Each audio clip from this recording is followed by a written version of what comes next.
So we're down here at Page 3's Game Zone. We're talking shop here with some Game of Thrones, the living card game, with Aaron and Cody. So, fellas, Aaron, we'll start with you. When did you start playing Game of Thrones? I played Game of Thrones earlier this year. When I started playing it, we got it here in the store and just picked it up for the fun of it because I like the show. Okay. I really love the game. And Cody, I think you started about the same time, is that right? Yeah, I started at the same time. Only thing is, I never watched the show. So. Okay. But you still enjoyed the game even though you were not familiar with the show? Yeah, the game still played great. Had either of you previously read any of the books before playing this? No. Okay, so to dispel the myth of if I don't know the characters or the book or the story, I'm not going to understand how to play this game. You No. don't have to. You don't have to. It's actually more fun to see them in the card game, and then if you're watching the show or reading the book, to find them in the book or show. Okay, so it's kind of, but changed your experience on playing and watching and reading Absolutely. all around. Okay, so what houses did you start with? What did you start with first, Aaron? What was the first house that you remember playing the very first time? My initial house was actually Targaryen. Okay, and what drew you to Targaryens? Not knowing anything about them, the show or the books, what drew you to Targaryens? There was a dragon on them. That is a very worthy reason. Cody, what about you? I went Stark.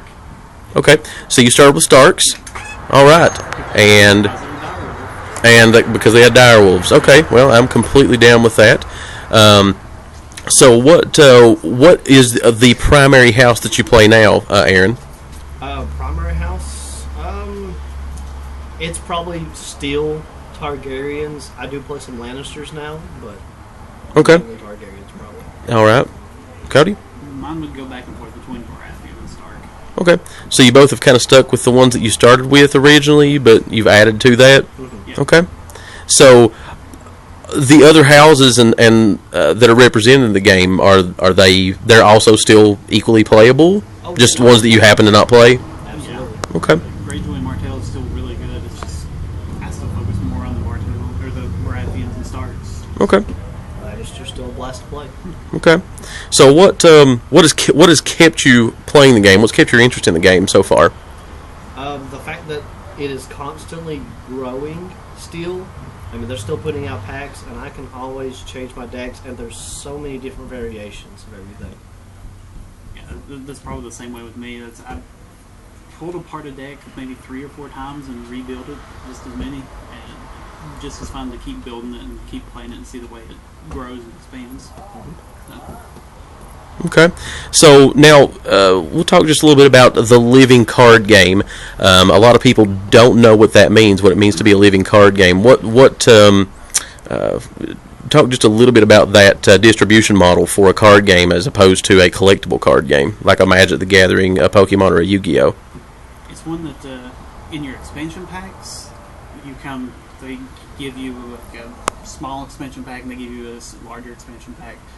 The smaller one, though, will give you the same cards in every pack. Each one of the same name has the same cards. So if I was to buy a Trial by Combat, it would have the exact same cards that Aaron would have if he bought a Trial by Combat. Okay, so not random at all. No. Okay.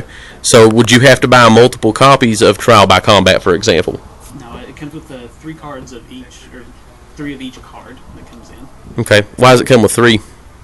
3 is a maximum you're allowed in your deck. Okay, so you get as many as you can possibly use in a single deck. You get a full, what they call, play set. Yes. Okay. And that eliminates the chances of the Rare randomness cards. and also the rarity cards, the rare card that money can buy. So it's not depending on who can buy the better cards. Okay. So everybody's on an equal playing field on that side. Everybody has access to the same exact cards. Mm-hmm. No, it's not income based. It's or money based. How much funds you have to throw at the game. It's just It's more skill. Okay. All right. Okay. Well, you guys have any other thoughts that you'd like to add to the game, or about the game rather? It's a blast. The core set's easy to pick up. It comes with all four of the starting houses of Lannister, Baratheons, Starks, and Targaryens. So you've got everything you need to play for even just 4 players or 2 players. So, I mean, come join us and play. It'd be awesome. Easy game to pick up, but complicated when you start getting into some of the finer details.